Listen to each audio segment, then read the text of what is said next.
We've started doing the proper software now. It's really leveled up a little bit. Stepped up big time. Cool, mate. So I'll do a 3, 2, 1, and then we'll jump in. Yeah. 3, 2, 1, go. Hello there, people and listeners of the Hungry podcast. Today I'm beyond excited to welcome back Ollie Hiscoes to the podcast. Ollie is the founder of OLLY'S, who make insanely delicious olives, pretzels. They've had insane success. Sainsbury's, WH Smith, Holland Barrett, Ocado, Selfridges, Amazon, Eurostar, EasyJet, Virgin Trains, Virgin Atlantic, like just to name a few. And look, mate, I'm super pumped to have you back on. I think the first time we recorded was my second ever podcast, which was a bit of a shambolic shit show. My bad, and my kind of interview practice didn't really know what I was doing back then. So look, mate, pumped to have you back on for a part deux. Lovely. No, lovely to be here, man. No, you've hats off to you to how much the old Hungry podcast has grown. It's great, man. No, it's been amazing to watch you rapidly grow as well. Cheers, mate. I really appreciate that. So I kind of want to start this conversation potentially quite a weird place. I actually want to start it with the film The Matrix. I don't know if you've seen that film. And I do feel a bit like Morpheus right now. I need to get my sunnies and my leather jacket on potentially. And oh shit. It's all right. Is it possible to turn off those? I'll take this bit out. Is it possible to close the any apps or anything? How do I do that? I actually have no idea. Are you on a Mac? I'm on a Mac, yeah. If you click the app at the bottom and then right click, it should come up with an option called quit. Yeah, but it's just a cool thing. Oh, where did I do it? I might just turn off my phone. Give me 2 seconds.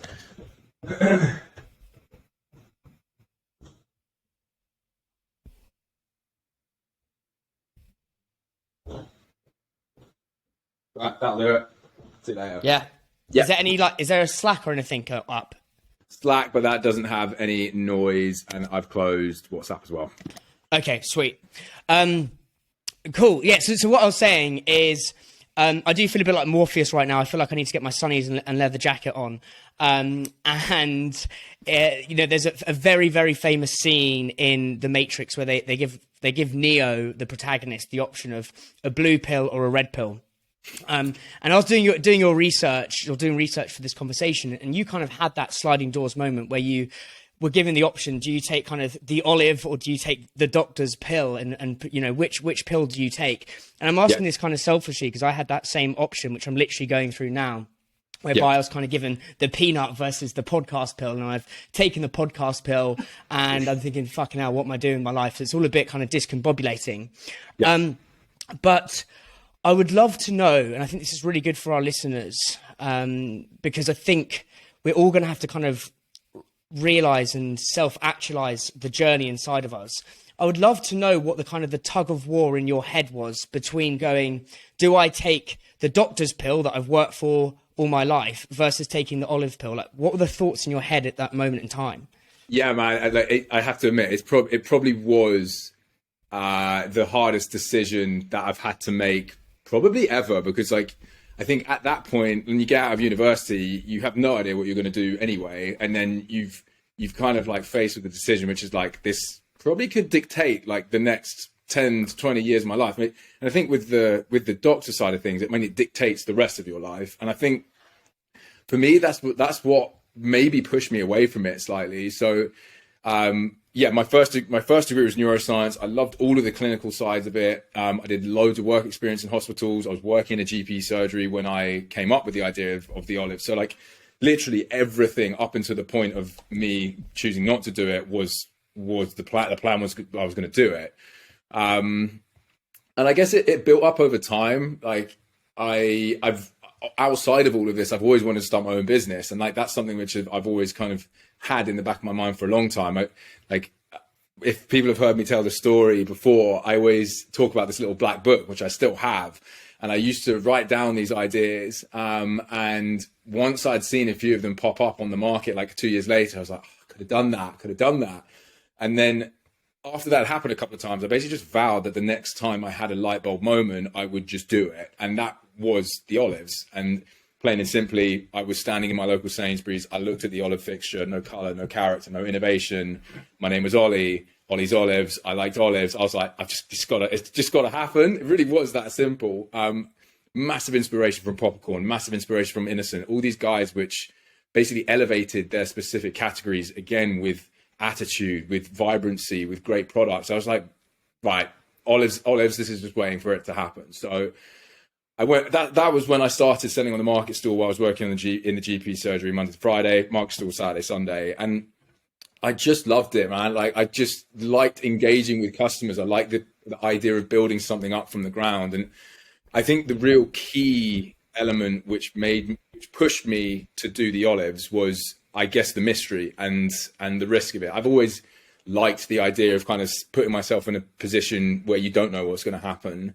And especially with something like medicine and being a doctor, you know exactly where you're going to be in 5, 10, 20 years time. It's literally laid out. And the idea of taking a leap into the darkness with some olives, I was like, yeah, why not? Let's just see how we go. So it was tough, man. Like, I think when you have something so ingrained in you and this image of you, which, I mean, everybody, family and friends were like, oh man, it's going to be a doctor, cool. And then to kind of peel that away and then reveal that actually you kind of wanted to do something else the whole time. You almost feel like a bit of a fraud in a way, but like, yeah, deep down, I always wanted to set up a business, and yeah, it's been great fun. There's so much in that. I think the first place is, so you got this black book. I'd love to know some of the ideas that didn't work, that kind of preceded the olives. Because I'm the same. I use a thing called Evernote, which is just like it's kind of an online version. I just basically chunder out ideas with the good, the bad, and ugly. I'd love to know which didn't make the olives, or pre the olives. There's 3 actually. So these are probably the good ones. There's also some bad ones. The first one was actually something that me and my mate came up with. Well, now it's basically Depop, but when we were at university, we came up with Garmtree, which essentially was the marketplace for students to buy and sell clothes which they weren't wearing. There wasn't Depop out there at the time. eBay wasn't really a go-to place to sell clothes, and neither was Gumtree. So like, this is great. Unfortunately, uni lifestyle got in the way of that. We didn't do it. So that was the first one. Another one was called Clogo. What was it actually? No, it wasn't. It was called Findo, which was essentially a lost and found app, which was the statistics of actually how much stuff is lost and found but not reclaimed is mental. So there's just like these massive warehouses of stuff which has been found, but people just don't know where to claim it back. So I just thought that'd be quite cool. And then when I was working in the GP surgery, there was also another one I called Meadow, which was essentially like what Babylon is now, which is I guess FaceTiming doctors and doing stuff across technology and stuff like that. God, it's all tech, literally all tech. But I think everyone went through a stage of like the app was the thing. Everyone's like, I'm going to create the next app and it's going to be the next big thing. I had that stage, but I think there's so much in that for listeners, because there'll be people listening who may be working for a brand or working for a business that they don't particularly enjoy working for. It could be in like a big corporate, and they want to set up their own business. They've got that same itch that you had of like, I want to do my own thing. I want to jump into the mystery, as you said, which I thought was brilliant. And sometimes, you know, just chundering down ideas, whether they're good or bad, and eventually the analogy I always use is it's like paintball. You've got to fire off a load of shit paintballs that misfire before you hit the right one. But it's just building that muscle of coming up with the ideas in the first place. So I absolutely love that. And then I was also just going to add, I think for anybody that wants to start their own business and is like just struggling to understand or like discover what they want to do, find stuff that annoys you. And whenever you go through life, just identify moments where you're like, this really pissing me off. Like there's something there, because if it's pissing you off, it's probably because it's not done right or it could change. And again, like that was really a big part of the olives. I was like, I'm buying olives. These taste like crap. Like I'm annoyed because I've just spent like £3 on them and they don't taste very good. So like find those annoyances in life and there's probably an opportunity within it. Yeah, that's so true. Because I think the more problems you solve, like every business, the easier the problem you solve, the easier it is to sell it, essentially, to the consumer. And then I would love to know kind of your family. It's family. It's that your family's a massive, massive part of this business. Yeah. And I would love to kind of unpack and explore what it's like working with your brother and sister. Yeah. And I saw a picture on your Instagram, I think of you guys on a family holiday. And you said your brother and sister work for the business. And you're planning on launching these kind of, you had this brainwave idea of these kind of pretzel, I think it was like a rubber ring pretzel thing. I don't know if you remember that on your Instagram. So how do you keep the separation from OLLY'S in terms of like the day to day versus fam Ollie on holiday? Yeah, it's very hard. It really doesn't happen, man. And then you've got brother and sister work, but my dad, man, he weighs in on it all. Like, he's probably more involved than Sam and Ella in it at times. Like, there's definitely moments when we come back together for family occasions. It turns into like an impromptu board meeting. It's mental. But there was a very funny moment. Well, funny, but I guess also stressful. But there was a point where me and Sam were dating two girls who lived together. Me and Sam lived together. We also worked together. So there was a point in time where we were literally 24 hours a day with each other the whole time. And I guess like the one thing I would highlight with working with family, and I think you can kind of take that example of a family member and apply that to anybody you hire, but there's just complete trust. So there's never a point where I question anything that Sam or Ella do for the business, because I know there's that full belief and desire for success for all of us. And I think, and I don't say that in a way. I think that is across our whole team. I mean, that is the family. Like, we really do look out for each other in the business like it is family. So it is. I think that's what you've got to really look for in hires, like really early on, because it's like there's so much crap that happens like throughout the start of the business and obviously as it goes on. But like having the trust that everyone's got each other's back, everyone's putting in 100% effort. That was a huge reason for bringing Sam and Els on into the business, and is a key part of like how we look at all of the new hires coming through. But in terms of like segregating it, man, like it's very difficult. I mean, like, luckily I still absolutely love every element of the business, and I think Sam and Els do most of the time as well. So it's not really an issue when we talk about it. Like, there are times when you're kind of like in the trenches, you just need to like, please stop asking questions about it, and it happens. But we're all pretty upfront with each other. It's all pretty chill. I'm asking selfishly because when I finished Money Life, everyone was like, right, take 2 weeks off just to do nothing, and I went down to the West Witterings on my Dodd, and I was like walking on the beach, and I was like, this is just fucking shit. Like, I can't actually switch off. Like, I literally cannot switch off. I'm constantly thinking about it. It's because I love it. And I'm trying to work out whether I just kind of accept that I'm always going to be on, always thinking about work and the podcast, or whether I should try and demarcate like my work and pleasure. But I don't think when you're a founder or when you're doing something you love, it's kind of impossible to get that situation. I think it's this kind of, kind of mirage in the distance that we think we can reach, but I just don't think it's ever there. Personally, I don't know what you think about that.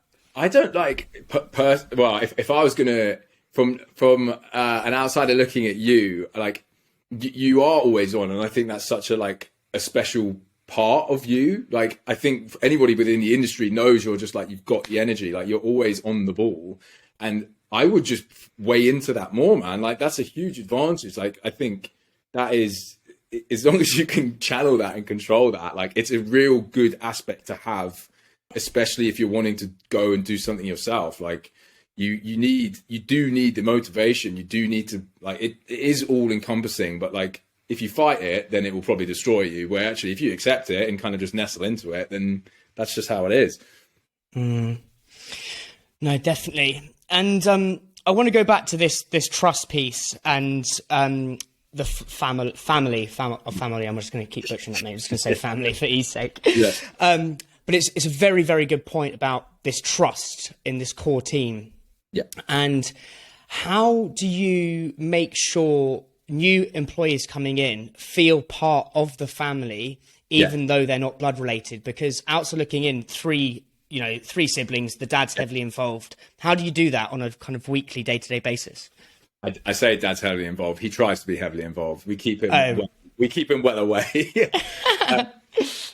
But it's the culture, man. Like it really is such a key part of it. Just like we like to have a good time. Like we really instill, like, be yourself, relax. Like I think I've always wanted to build a business which it doesn't have. I don't think work has to be stressful. Yes, there are those moments, but I think it all comes from the top, and you need to make sure that everybody is comfortable in their own skin and in the environment. And like building that environment, it just inherently it will grow, and it will continue on with people that come in. So it's for every new hire that we have, we do make a point of getting them into the office, hanging out with us, like helping them understand how we do things. Like it is slightly unorthodox with the flexibility of how we work, how remotely, and like just a lot of the stuff that we do is different to, I guess, the standard corporate structure. So I think it's just getting people really on board with that early on, so they know even before we hire them that this is how we work. And I mean, 9 times out of 10, people are like, I mean, I really want to work like that. So yes, let's go for it. So it's just, getting them immersed into it as early as possible. Mm-hmm.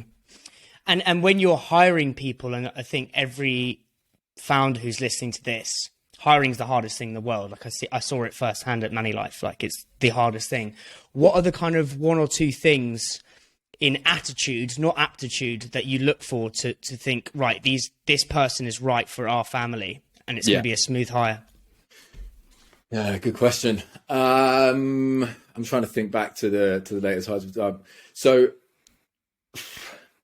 there's gotta be a go get 'em attitude. Like I think a lot of the success that we've had in business, and probably the most, is you create your luck, like 100%. You obviously put yourself in the environment, but if you want to go after a customer, you've got to think outside of the box and do it your own way to make sure it happens. And it's so easy to get knocked off, lose momentum. Like it's all part of it. You've got to have a thick skin, deal with the rejection. So there's a real go get 'em attitude, to have the energy to go after the stuff which we think will be good for the business. Also, just an open mind as well. I think, again, OLLY'S has evolved a lot from the start, and we will continue to do so. So it's where else can OLLY'S go? What else can we do? And one of my old bosses actually made a real interesting point where if somebody is hired and the business doesn't change, they're not worth being there. And I think that was quite interesting. And if you come on board and you join a new business, I mean, you want to add change. You want to cause a difference. So go get 'em attitude, a thick skin, and just able to kind of nestle into the culture side of it as well. That's so interesting. I think I completely agree with what your old boss said. I suppose there's a sliding scale, right? You need some change and you need positive change, but then too much where someone comes in and eviscerates the culture, or just doesn't have that attitude, that go get 'em attitude, the thick skin to handle the rejection. And I'm thinking back, it's so true.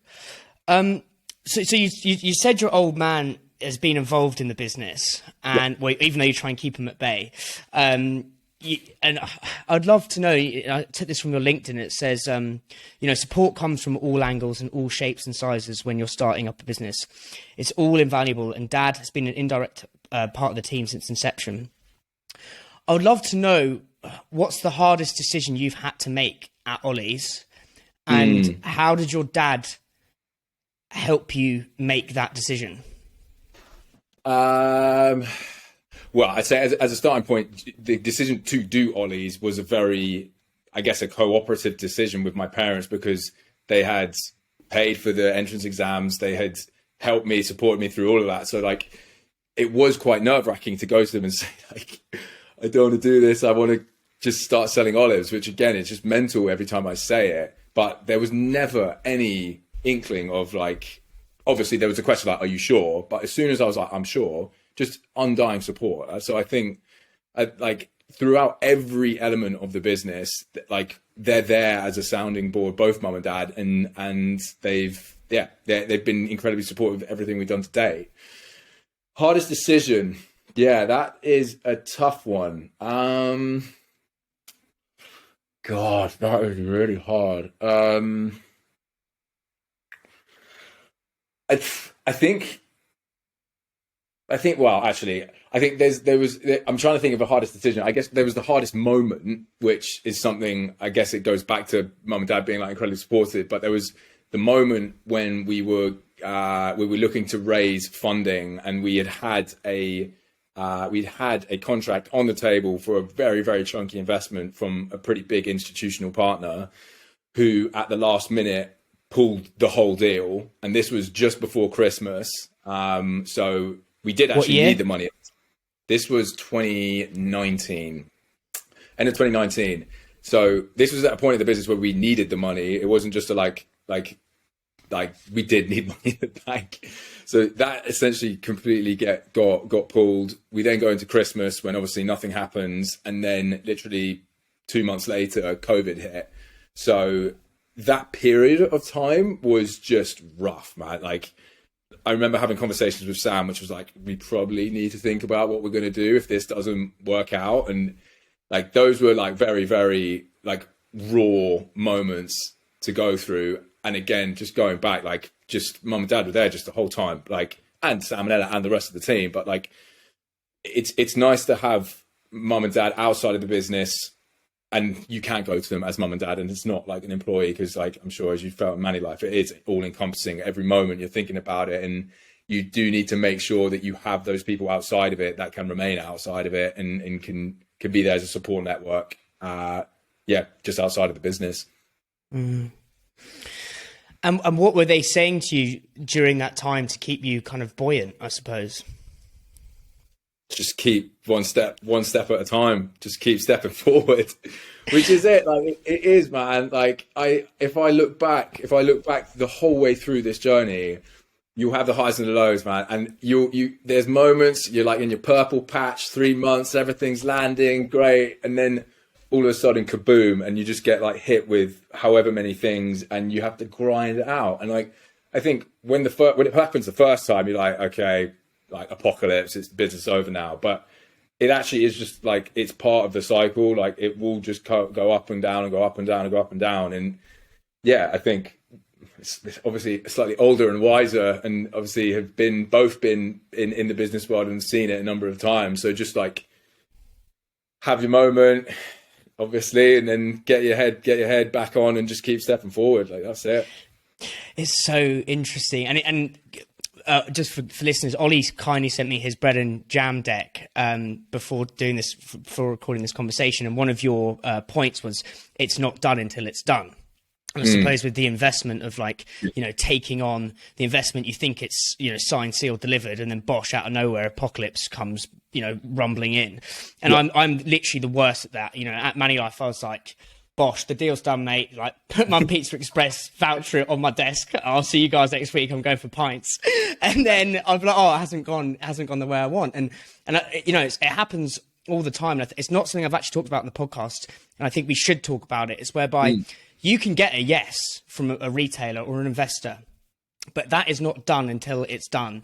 And for me, I'm very emotional, and when that happens, kind of the hyenas almost come stampeding in and like basically kind of gorge at my inner feeling of calm and don't allow me to relax. And I get really emotional and don't see things clearly. But as you say, it's part of this.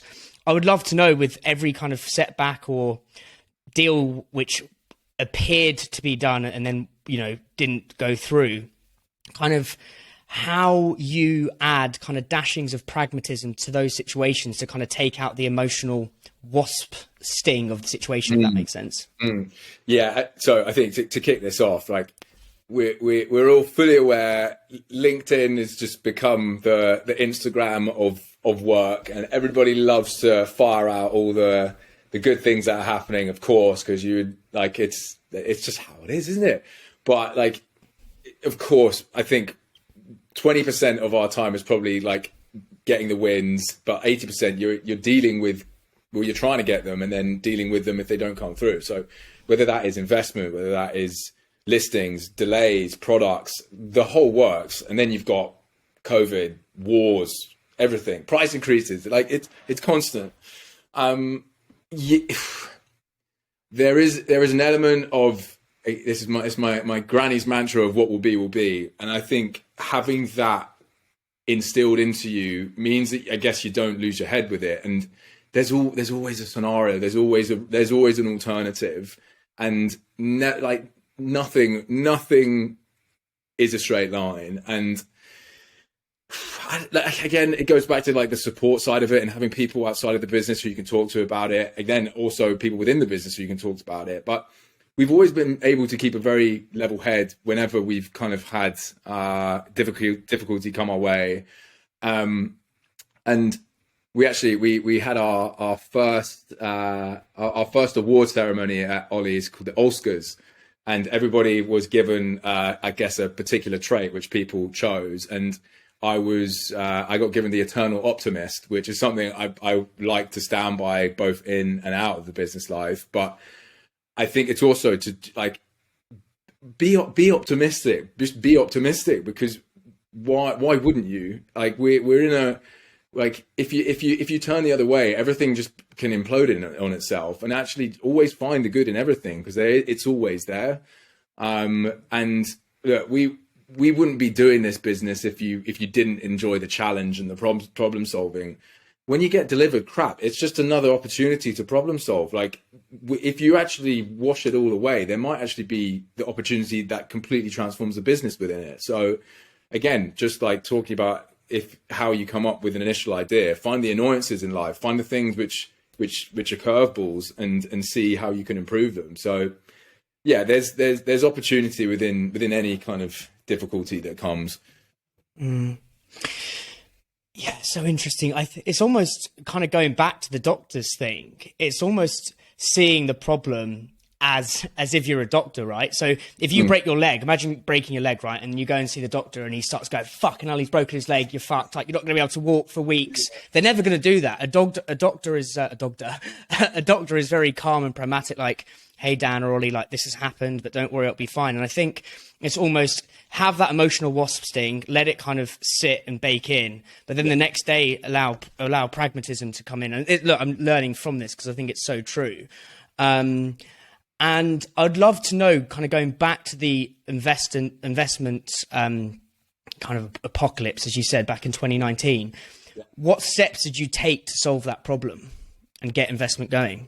Yeah, so I'll paint the dark night, which is what I like to call it, which is when we were in the office and I got a call from the guys who were going to invest, saying, look, we're just not going to do this. Sorry about it. Like, best of luck. And I was like, and I mean, I literally was like, signed, sealed, delivered. Couldn't wait for Christmas. Put my feet up, and it just like felt like the whole world was like crumbling. I kind of just left the office. I was the last one in there. And then I just sat on the side of the road and just ate like 3 chocolate bars. I was like, what's going on? What chocolate bars? Just out of curiosity, man. I love chocolate. Big up to Fulfill. That's who I went for. Yeah. At least I was lovely. Some nutritional benefit with the protein. But oh man, like you just at that time, it is just pure, like your head is spinning. Like it will pass. I know I'd never been through something like that before, but like I look back, obviously it's passed. But I think, I don't know, man. I at that point I just completely stepped back. I was just like, right, I need to get out of the business. Luckily, Christmas time coming along forced me to stop thinking about it. But it was take your head out of it, man. Like it was, again, this was kind of similar to when I started OLLY'S. I actually did it for a year and it was a slog, couldn't get anywhere, stepped back from the business, actually looked at getting a job and then went back into it. It was kind of a similar scenario. Like I took basically the month off and just, I mean, look, hit all the pubs at Christmas, just got stuck into family time and just like took the time away from it. And like, you just need to make sure you do that, because otherwise, yeah, it can really eat away at you. And actually, once I'd kind of given myself like 2 or 3 weeks just to like let it sit, I kind of built myself back up and I was ready to go. So then it was just back to it, man. Like anybody else that has gone through investment, you just throw yourself out there again and start hunting. Did they say why they wouldn't invest, or was that because? So they didn't, and I'm pretty sure I knew why. I do think with investment, I feel like it's a bit of a taboo. People don't talk about it, but like typically how I always look at it and how I think majority of the people I've spoken to have looked at it is when you're looking to raise investment, typically you do 3 to 5 times your revenue. And that could be forward looking if you have a contract in place, but most of the time you kind of got to look back at your historical. So I didn't really know that. And like you kind of reach out to people and they don't really talk about it. So then I remember getting the offer on the table and I went back to them thinking, Billy Big Bollocks, let's go for it. And I remember pushing them back and saying, look, I want a better valuation. And at the time they gave me a deal which was 4.5 times revenue. It was already a good deal.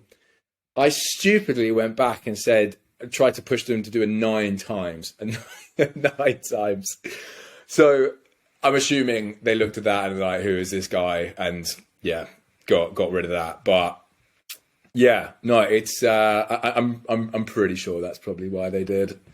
No, it's just so everyone listening to this at some point is going to have to raise money. And I think there's so much in what you've just said, mate, about 1, the deal's not done until the money's in the bank. Yeah. 2, like with the valuation side of things, like how to actually, structure that like 4 times rev or whatever, or the contract that's in place. And you said, again, this is from your bread and jam talk, which was one of the points was think outside the box.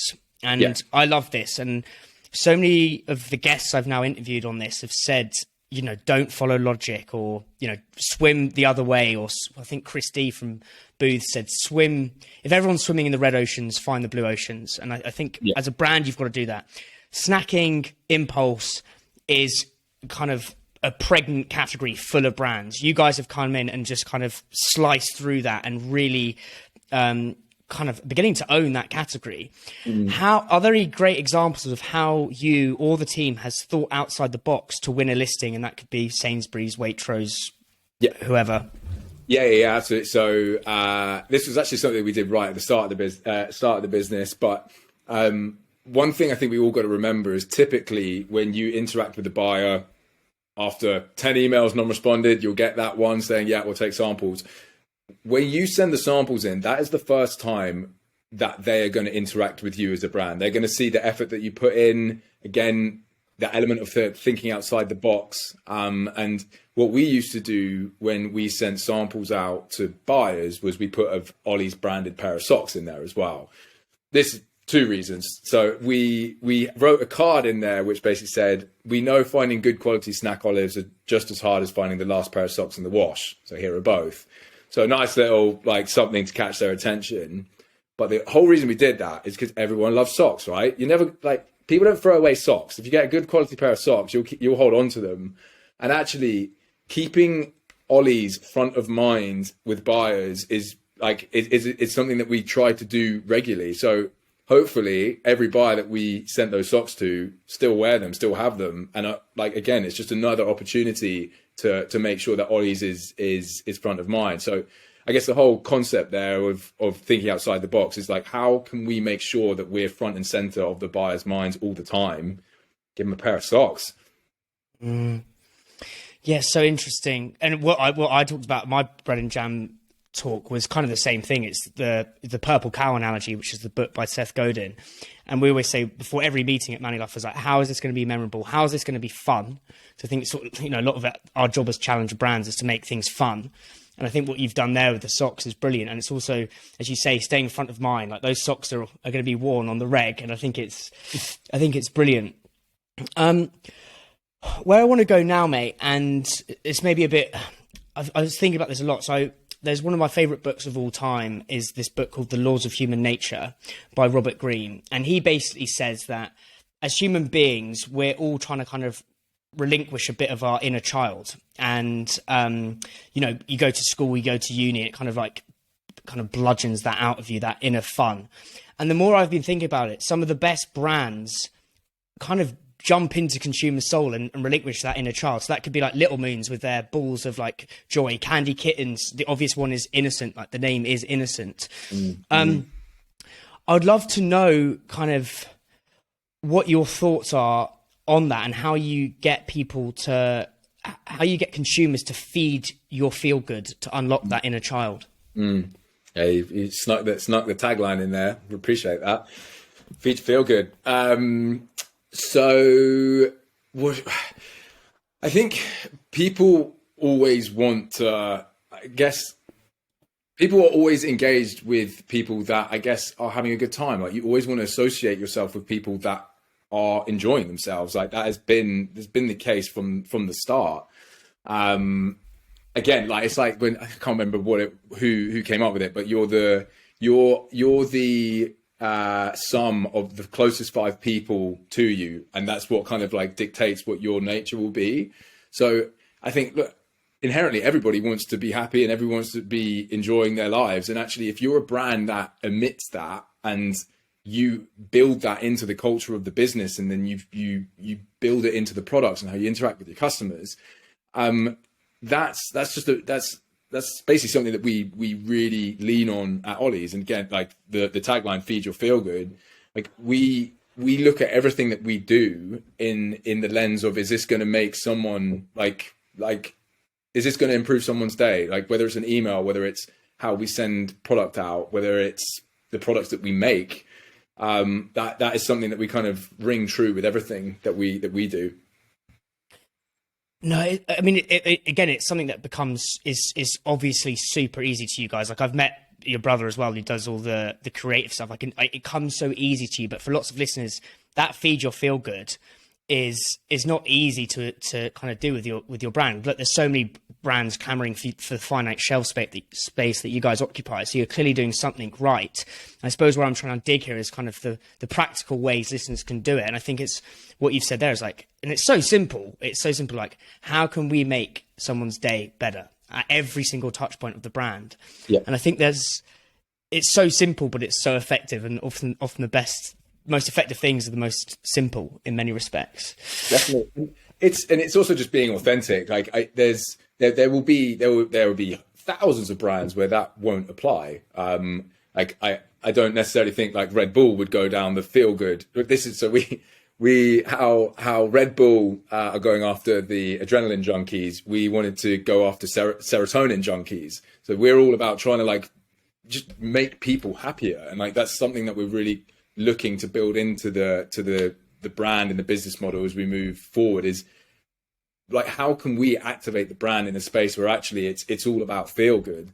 And is there something here which is, I'm not going to say as far as like, well, Ollys could be a feel good company. That's what we're associated as. And by the way, we also sell snacks. So there's something there, definitely.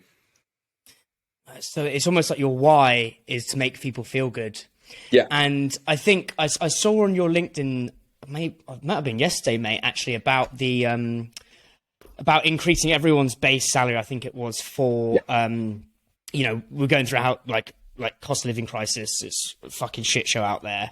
And it made me think of something, I think, and it's kind of ironic now with what happened with the Brewdog guy, but I think he said, and it's in his book about Brewdog, which was written before this stuff kind of got let out into the press. But he said a brand is about being the same internally as it is externally. Like the two, it's like a marriage between the two. So if you're feeling good, or if you're feeding your employees feel good and your own feel good, then it's going to easily kind of spill out into the way you communicate with customers. Why did you do that? Because you didn't have to do that. Why did you increase people's salary? Like, what was the why? Well, I think it's like a massive conversations now, I'm sure, with everyone in the industry, is price increases. Like, pretty much every element of supply chain, whether it's raw material, packaging, logistics, it's all increasing. So we're sitting there having conversations about, right, being pushed into a position where we're going to have to raise our prices.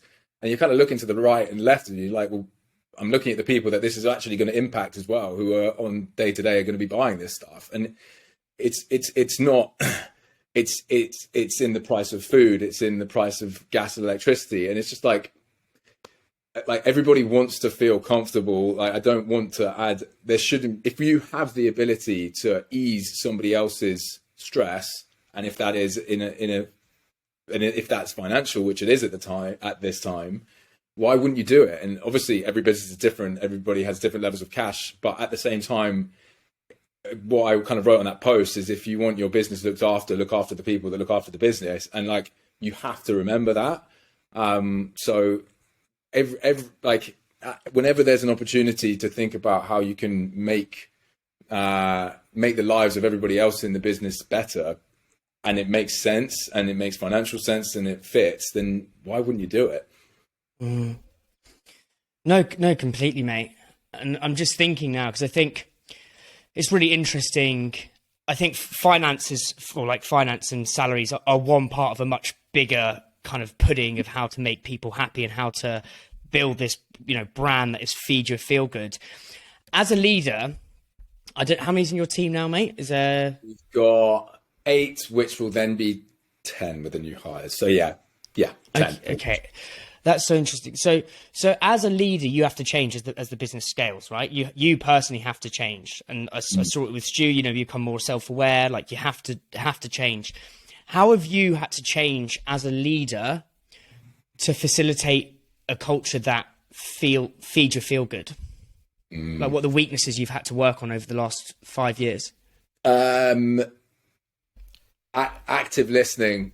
Dude, I'm so I think I'm kind of so focused on what I need to do at that moment in time, which might be we need to sell more or raise money or whatever it is. And I'm so easily can get one track mind into something. And I think when you're speaking to someone, it's very easy to not listen, even though you're nodding your head.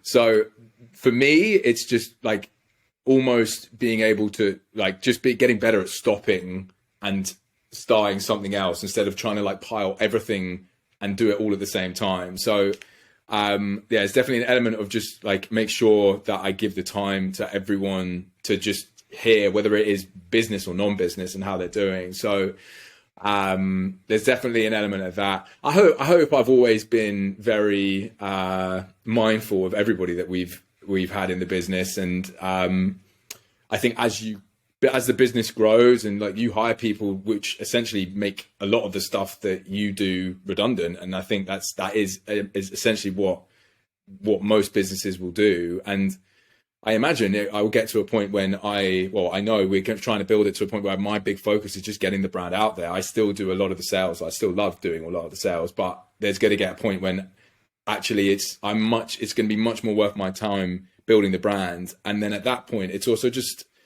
I just want to make sure that everybody is happy within what they're doing. So it becomes a much more people focused role instead of a sales focused role. So,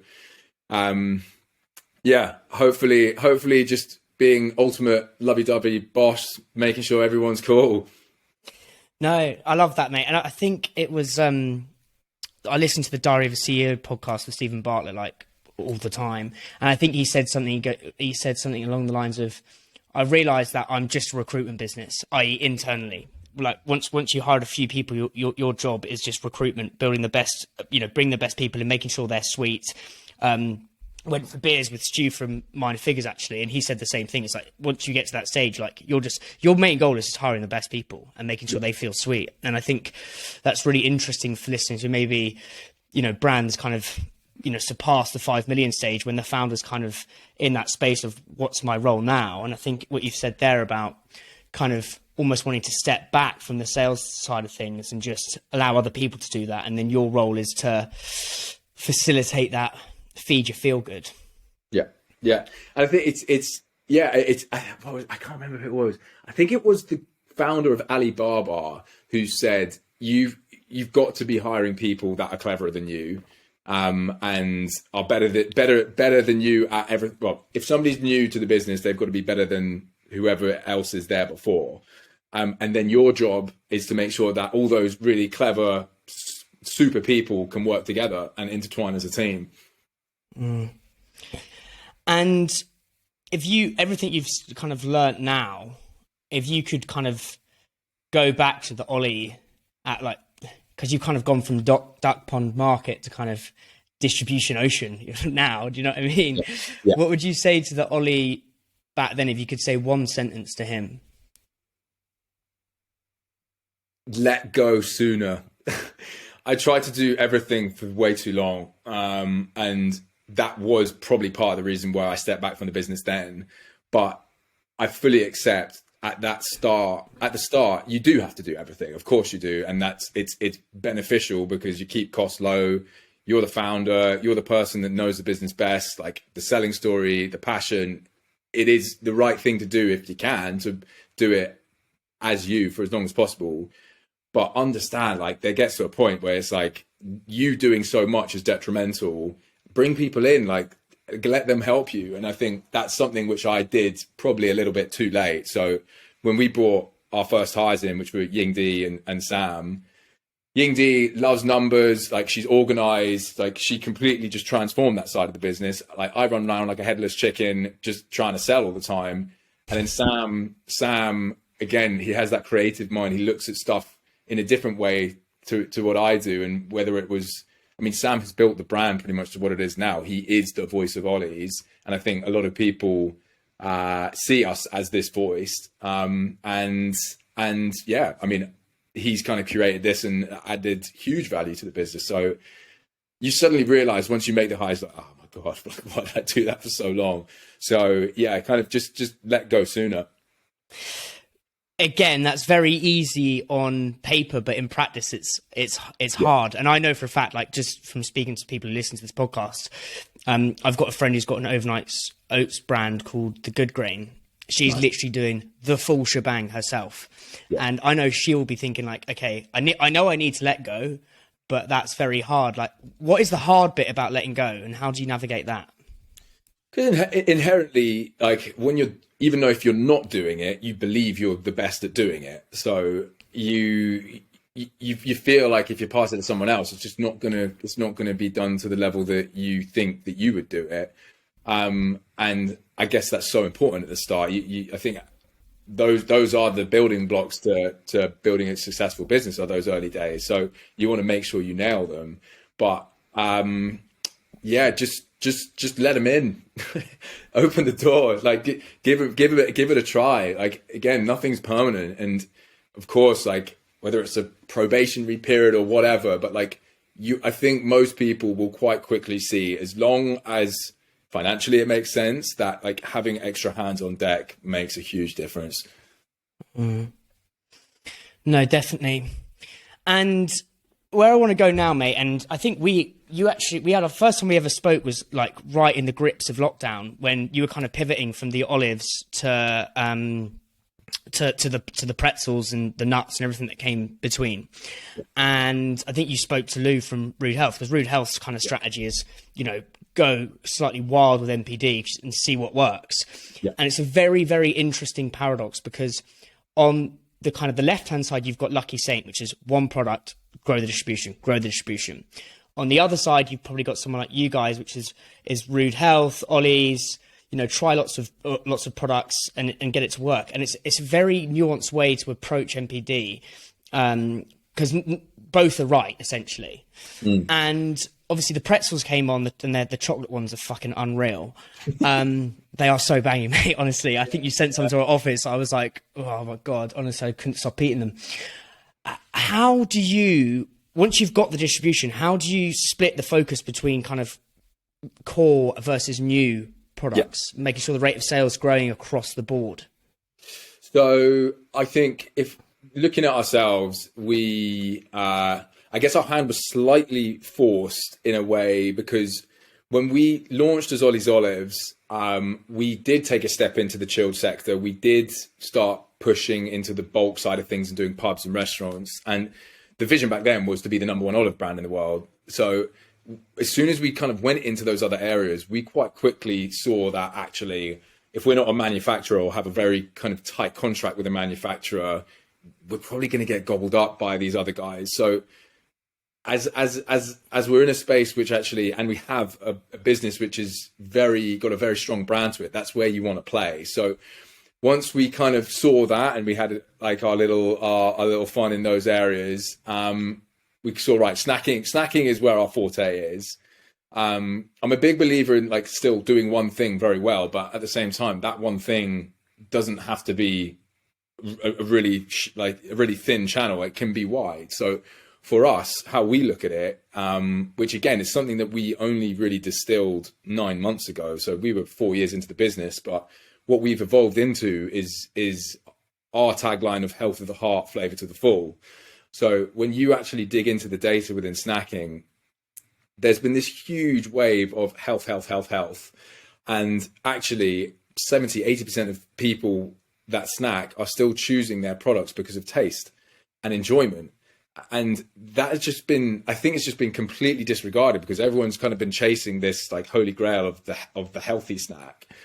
And so what we've kind of nailed there is actually there's this big underrepresentation of healthier delicious, what we've tagged. You've got unhealthy delicious, you've got healthy bland, and then you've got healthier delicious. And that's where we want to play. And that allows us a lot of scope really to work with. So we're really happy with what we've got as a product range at the moment. And I think once you've got a solid foothold with the products you have, it's right to give them the time and the effort to grow that. However, going back to my first point of how we have grown as a brand because we have diversified. So I think I jumped from like how we went from OLLY'S. Yeah, actually that is right. So we've really benefited from diversifying, and that allows us. So we're going to keep our eyes open. Like there's other products that we have in the pipeline. Again, 75% of the focus now is really building the brand and making what we've got in the market work because we're really happy with it. But that's not to say that if the right thing that fits under our mantra of health of the heart, flavor to the full, healthier, delicious, if there's something new there that we feel could really be successful in the market under the snacking umbrella, we'll definitely give it a go for sure. Yeah, I think so I wanted to dig into it because, you know, you guys are winning the distribution in a category that is just packed to the rafters with brands. I really kind of going into this conversation was to understand why and how. And what you said there about all the data, you know, all the data saying healthier, that's almost like the red oceans that I was talking about earlier, right? Yeah. You've come in and found, I think you said, was it healthier, delicious. That's finding the blue oceans. That's playing where no one else is playing. And you've now had this huge conglomerate success. And I think it's really interesting about like defying logic. And, you know, as you say, like this healthier was the kind of the holy grail of snacking. And by finding somewhere where no one else is playing, you've kind of really owned it. And then in terms of the brand, you know, the tone of voice, as you talked about, you know, Sam, your brother, like the tone of voice is so important. Again, it's something that Rude Health do well. Everyone can copy your product, you know, but no one can copy you and your authentic tone of voice. And I think it was the guy who did Bowden said, brand is the moat that fends off competition. Like that. And I think it's so interesting, especially in your space, as you know, you've got that brand identity, which is only going to evolve, but it's very, very hard to copy. People could copy OLLY'S, people could copy Pretzels, but they can't copy the brand. And I love that. Yeah. How, and I'm just asking this selfishly now, but like with impulse, because it is an impulse, like how do you drive the rate of sale with the retailers other than promotions? Because I swear, you know, people are going down that aisle anyway, or that at the checkout. Do you need to do much or? Yeah.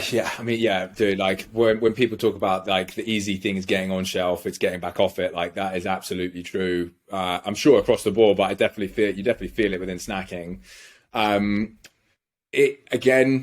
I think people need to remember, like we're a food product, and again, going back to that point I made about enjoyment, like give samples out, go overboard in making sure that people try the product. And if you back your product and it tastes good, and on top of that, if it's got the health benefits, which again we always will have running through all of the products, then why wouldn't they go back and buy it again? So I think like sampling and getting people to try your product and driving trial is just so important.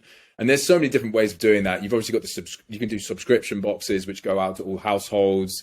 You can do the samplings in store. You can give out packs. You can do like giveaways just on the street, stuff like that. But for us, it's all about getting product into people's mouths. Like they need to try it. And we've seen that once you try, you buy. And like once you know that is the case, then it's just a matter of getting out as much as possible to as many people.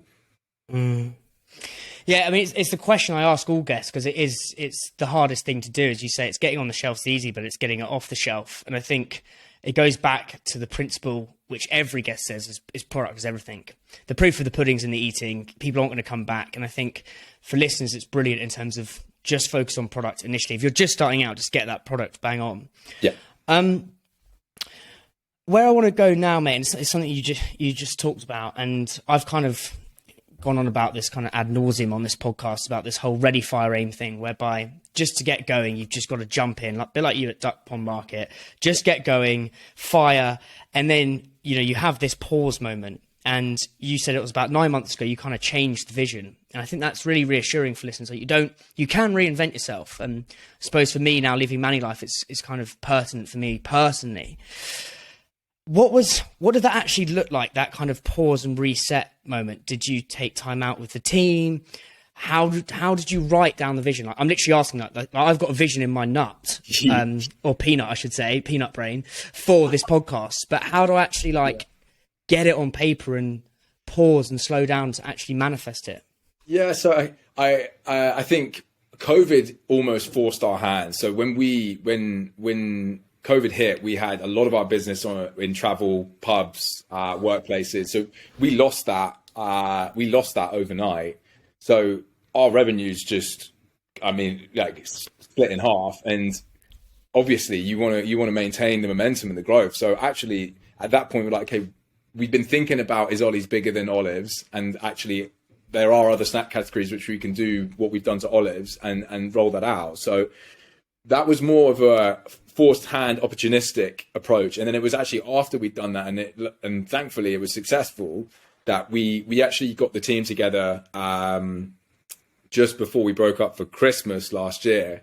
And it was the first time we actually did a session led, a facilitated session by somebody outside of the business who basically helped us guide our thinking. And throughout the difficult questions, and it was a complete open forum where we looked at the strengths and the weaknesses of the business. And again, that was when we really distilled what we stand for. And we came out of that with our overall vision, which was feed the world's feel good, one extraordinary snack at a time. And the thing which we were really kind of gave ourselves a pat on the back for was the word extraordinary. And that's something now, again, back to the point of us of making sure feel good runs through everything we do, but extraordinary as well. And we want people to have extraordinary experiences with us, with our products and memories of the brand. But yeah, no, taking the time out, take yourself into an environment where you haven't been before, where the business isn't there, and allow yourself the time to just get pen to paper. And you've got to be true with yourself and aware of what you want and what you see. So yeah, man, definitely taking the time out, having a good old think. I'm sure it will help.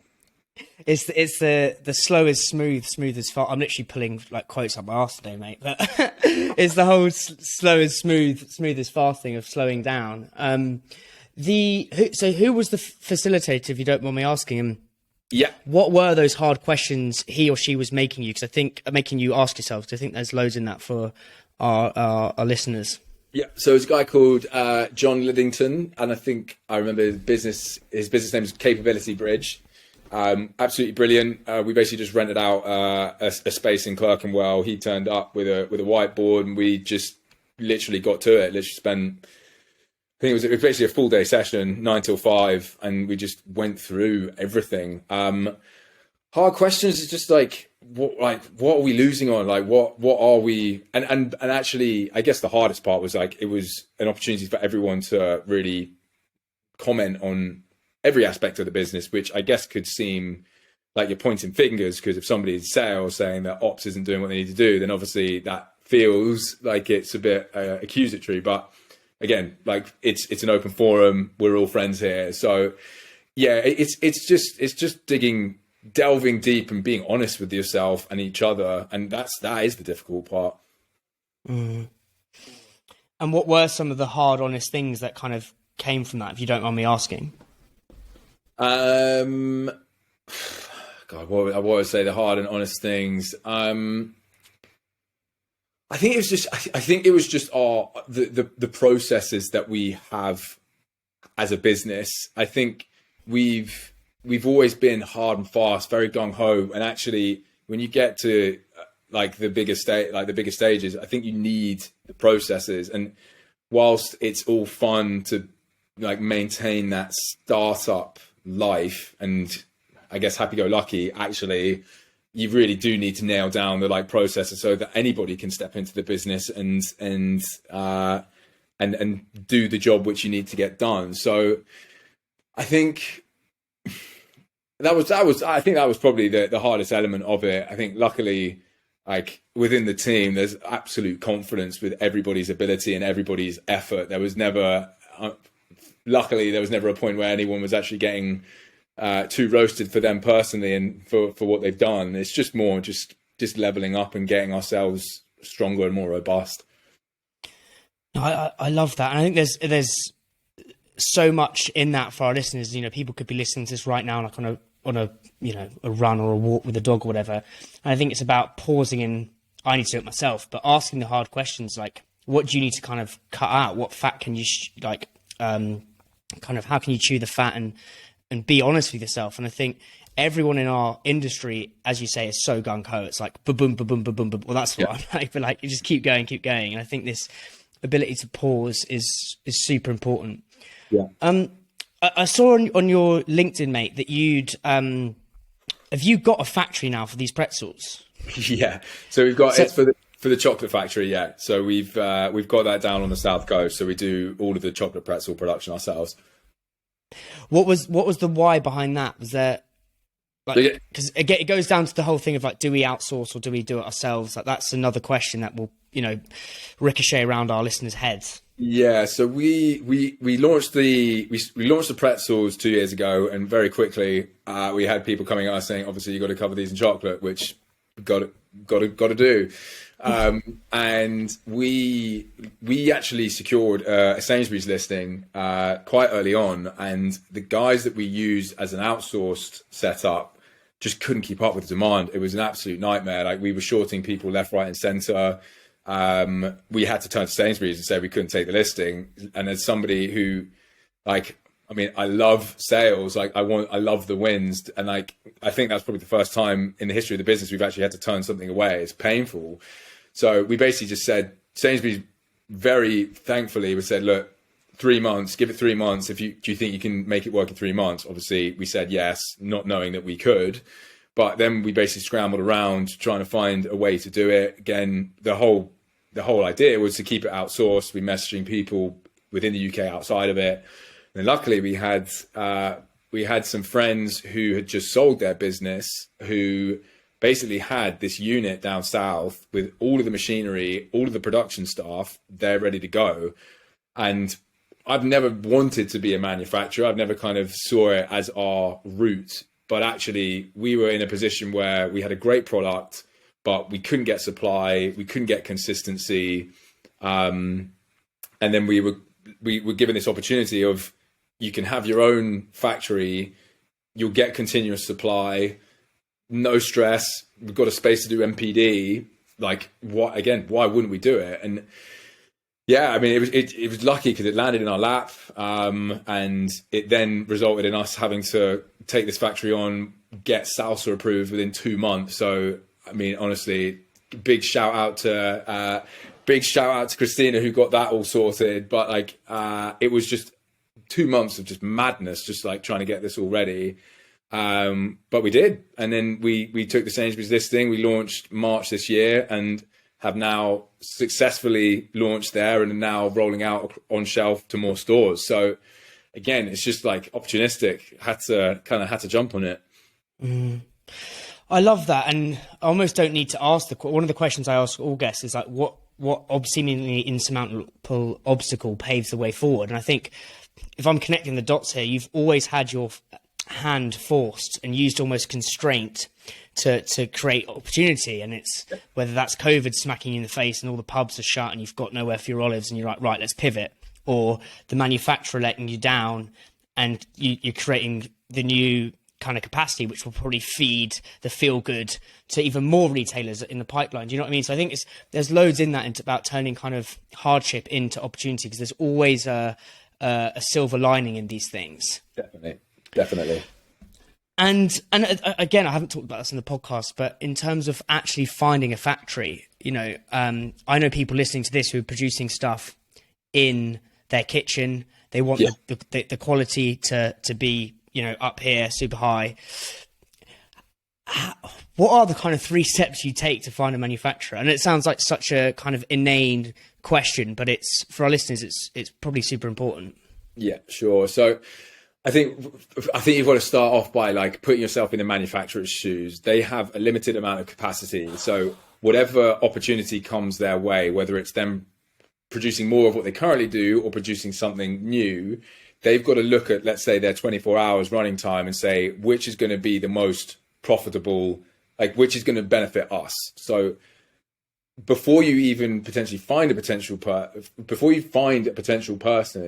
you need to make sure that you've got your sales story on lock, because most of the time you're going to be going to people where you don't have the sales, you don't have the volume. You need to sell to them like what you're going to grow to become.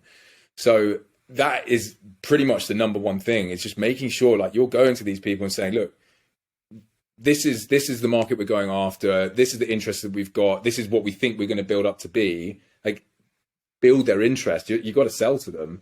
And then in terms of actually physically finding them, if I think about the olives, I literally Googled olive factory and just messaged every single one I could find. Like there's always like Google honestly is super, super helpful.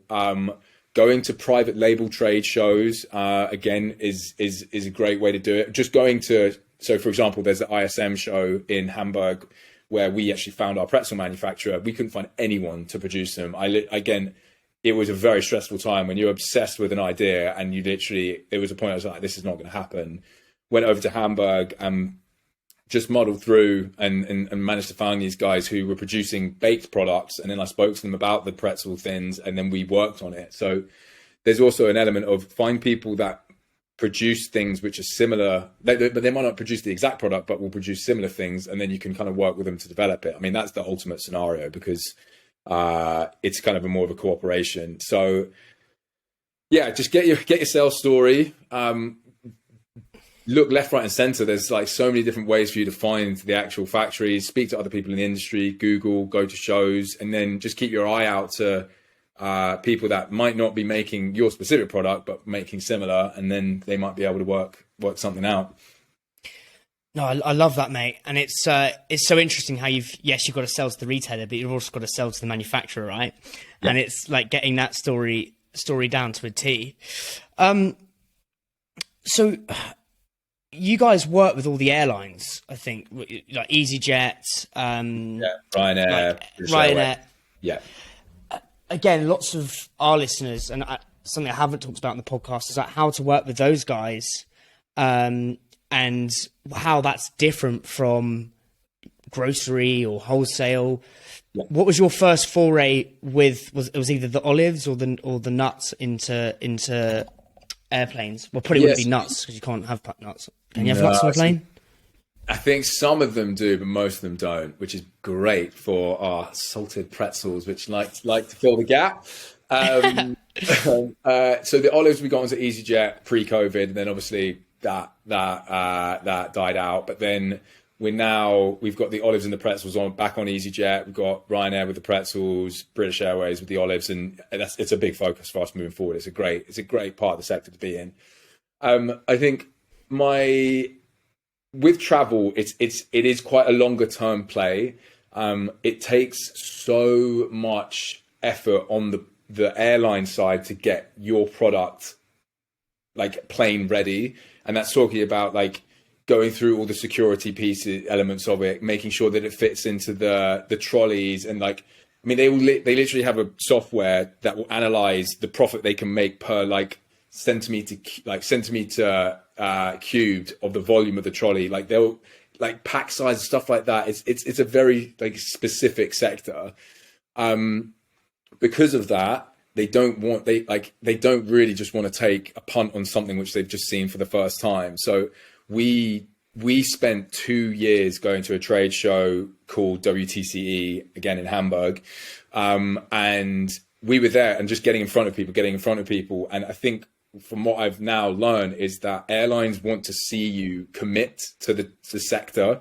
Like they want to see you come back. They want to know that you actually are committed to supplying this channel, because they don't want to put you on board and then you suddenly just like capitulate. So there's a big element of just like giving it time and making sure that you keep yourself in front of all of the buyers. It won't happen as quickly as you might see some other, let's say wholesale or even grocery, to be honest. And then just be ready with the manufacturing side of it. I mean, there was a point, I guess the whole war in Europe didn't really help, but we were really under the cosh at a point at the start of this year when both Ryanair and EasyJet launched at the same time, and the volume just like our whole supply chain just got completely sucked up. And it's amazing because it's great volume. You get in front of hundreds of thousands of people every day, but like it's pretty cutthroat. Like if you can't supply, you're out. And like we had those conversations. Like there were points when it was, we have something which we can replace with you on the menu. Like we will take you out. So understand that yes, you have 6 month, 12-month contract, but if it's not working, like they can take you out, and very much fair play to them because they lost so much revenue during COVID. Like they need to start making it all back now. And yeah, if you can't deliver, see you later. So yeah, be ready for it. No, I never thought about that whole idea. They've got some like robots do the profit per cube, whatever it is. It's so interesting. Yeah, and are you selling it like the way you'd sell into grocery in terms of you need fresh new products, which is incremental? Like how are you actually selling it in? Because there's, surely a trolley is even smaller than a bloody shelf. Do you know what I mean? Like it's super competitive as well. I mean, we've been very fortunate to get the listings we have. That's for sure. I think I guess when you kind of think about the selling with them, like there are just products which do sit on planes. Like you're always going to have the booze, you're always going to have the salty snacks to go with it. Luckily, like olives have become quite a staple, like normally on planes, and thankfully we've got the best snack olive product out there. So if airlines are out there looking for quality, then they'll definitely come to us. Then I guess from the pretzel side, the sell that we've done with airlines is that we are incremental, and we actually add so much on top of booze sales, because typically if somebody's going to get a salty snack, they're probably getting a drink with it as well. So actually both our olives and our pretzels cater perfectly to all of the booze that they have on planes. So to have something which kind of just helps push those sales is very useful. And also having a product which is kind of universal. I mean, obviously all these planes are flying in and out of hundreds of countries. So having something which is understandable to somebody in Eastern Europe, to the UK, wherever, it's also very beneficial. Mm. No, so I just hadn't thought of it like that before, mate. It's so interesting, and yeah, it's almost like a cautionary tale for people. Because I'll be frank, it's kind of we could never work with them at Manulife because peanuts. Like if someone has one of those fits, you're fucked. Like we can never do it. So I've never even explored those waters, or airs, I should say. But and that's kind of laid the foundations for where I want to go now, and I just find it fascinating how your brand is flying to all these different countries around the world, and you may not have the distribution there. Yeah. One of your points at Bread and Jam was export with thought. Yeah. Why? Because each country you step into is just like a complete other business. Like you wouldn't throw your product into onto a supermarket shelf and then just leave it there. You've got to be active in terms of pushing it and activating the product. So every effort that you put into a retailer or a customer over here is just the exact same amount of effort that you should be putting into a retailer in another country. The only problem is they might not speak your language. There may be a completely different culture, a different way of doing things. So export is a brilliant market to go after, but it can take a lot of focus away from. I think my recommendation is work with the countries and the customers which are closer to home and go deep and build there. So our big focus now really is to do as much as possible in the UK and then some selective other markets. But it's just don't forget that you need to apply the exact same amount of effort and time to a whole nother culture and set of customers when you start pushing into another market. Mm.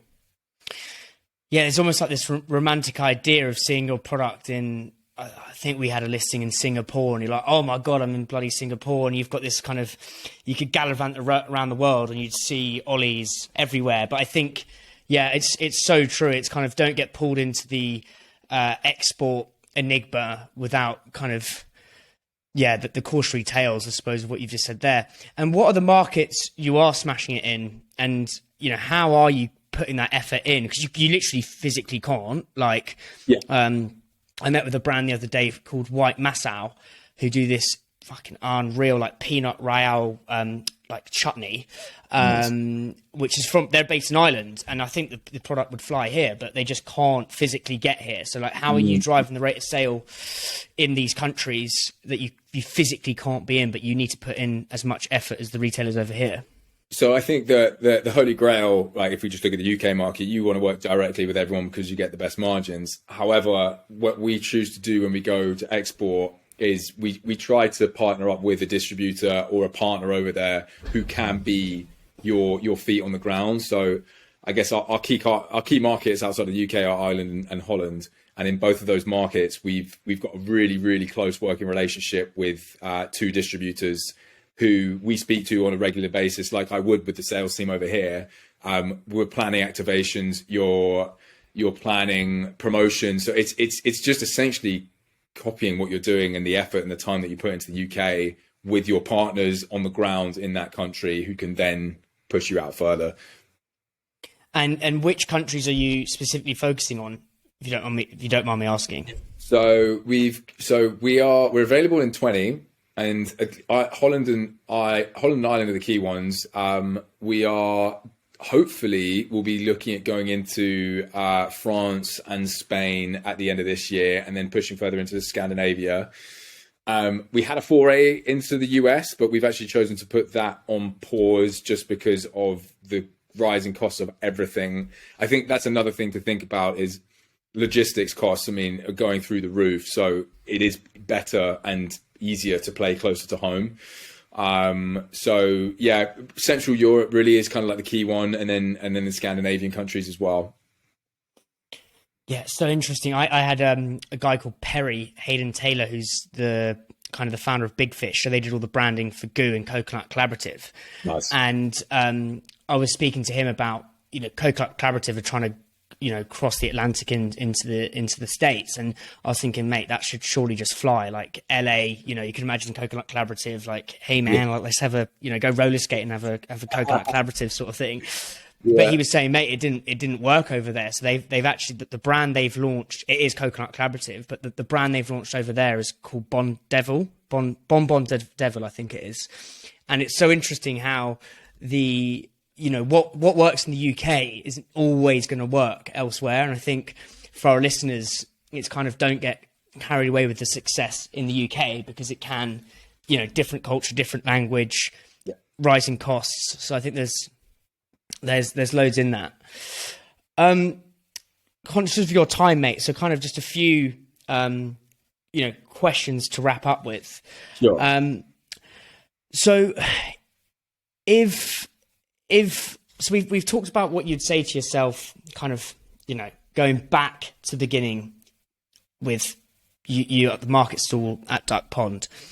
And I'd love to know what you'd say to yourself in 5 years' time with how you feel right now. If there's like one sentence you could say to yourself in 5 years' time.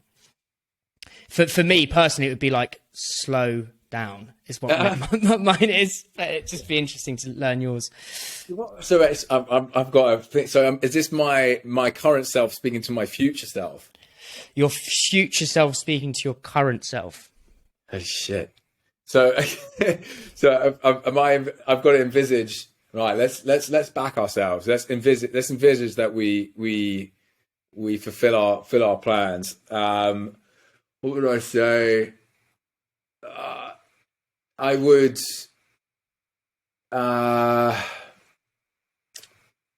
keep putting as much time into others as you are.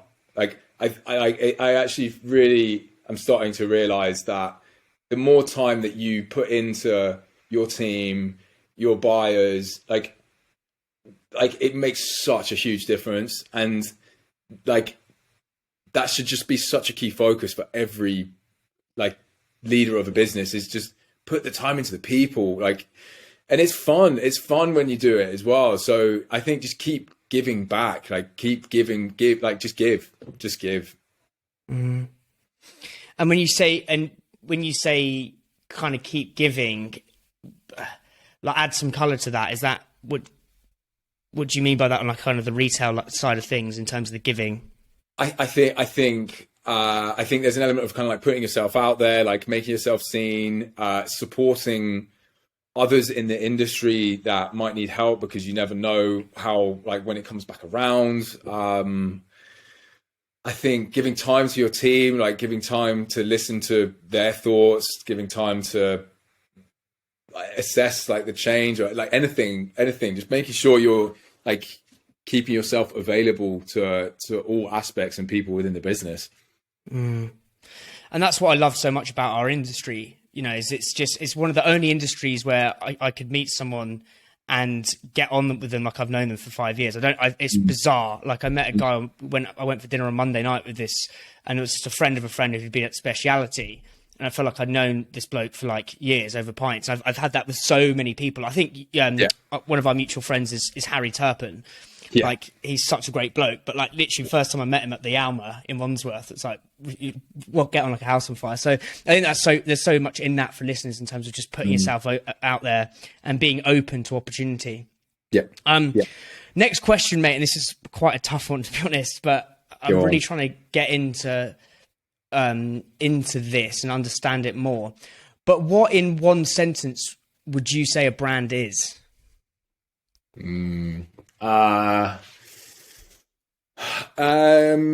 would I say a brand is? If I can help you out. So I asked this to Ed, Jamie from Candy Kittens, and they said, I think they used a Jeff Bezos quote, which was, a brand is what people say about you when you're not in the room. And it made me really think, and it's kind of with your socks, right? By sending your socks to the buyers or retailers, you're getting into their subconscious and they're thinking about you when you're not in the room. Yeah. But would love to know your take. Yeah. I would say, I'm trying to think of the right way to say it. I kind of know I want to say, but I don't know how. But essentially, I'd say a brand is a vehicle to.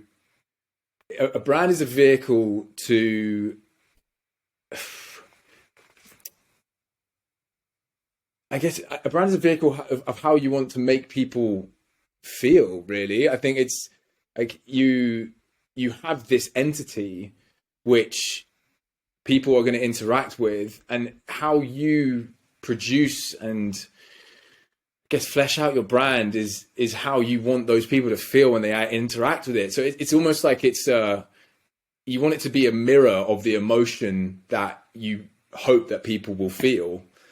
That's kind of it. That's where I'm at. Oh, mate, no, that's wicked. I might have to start asking this to more guests, because a mirror of the emotion you want people to feel.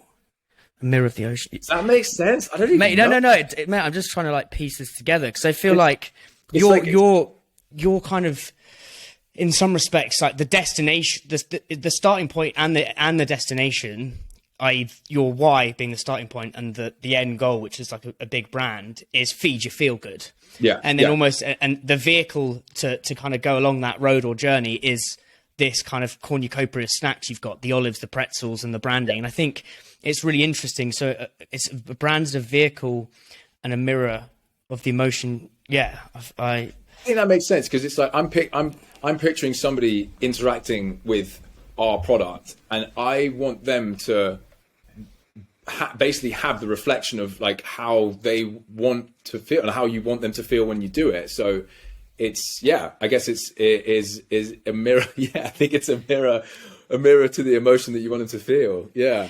But that goes back to what we were saying earlier about the internal, external. Yeah. You know, about the brand having to be internal and external. I think that you're right. A mirror kind of is internal and external in so many ways. Final question, mate. Again, this is a selfish one. As I'm about to adhere to your advice and actually pause for a bit and go to Lisbon and read. I would love to know what's one book that has really had a kind of, you know, gargantuan shift in what you've done.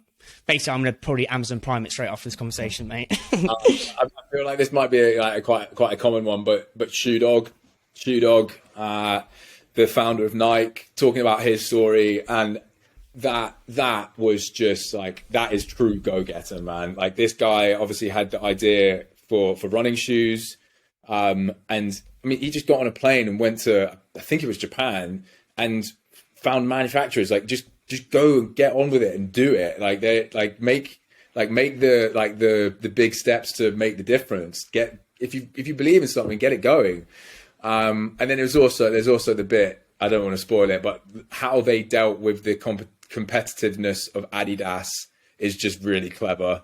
So there's how do they? So I did sort of briefly skim through that. How do they do it? So I need to get this right, but there was a shoe, I think, that Adidas brought out called the Cortez, I think it was called, and then Nike released their own shoe, which, what was it? It was either the other way around, but basically it was maybe it was the Aztec and it was Cortez, and Cortez was the one that I think, like, in it's a sad story, but invaded the Aztecs. So they basically just like indirectly just gave them a little middle finger and said, like, yeah, we're better than you. I think it was the Aztec and Cortez. I can't remember which brand did which. That's hilarious. Yeah. It's like the little subtle kind of man. Mate, I've loved that, and you know, every time I do one of these conversations, I kind of get this kind of central theme coming through, and I think with what I love about what you're doing and the team is you've kind of got this big, you know, big eternal optimist, as you said at the beginning. You've got this big why, which is feed your feel good, but then you're kind of going after it and getting after it, and you know, getting on the plane to Hamburg, or you know, just knocking on the doors, getting the being set up at Duck Pond Market, and by just going after it and being gregarious and getting after it, you then find the oceans, the blue oceans, where no one else is swimming. And I think that's a real you know, credit to your success, and there's so much in that for listeners. And look, I've enjoyed it. It's been very therapeutic for my own kind of as I change my life course, mate. So really appreciate it. No problem, man. No problem. Awesome, mate. I will hit the stop button.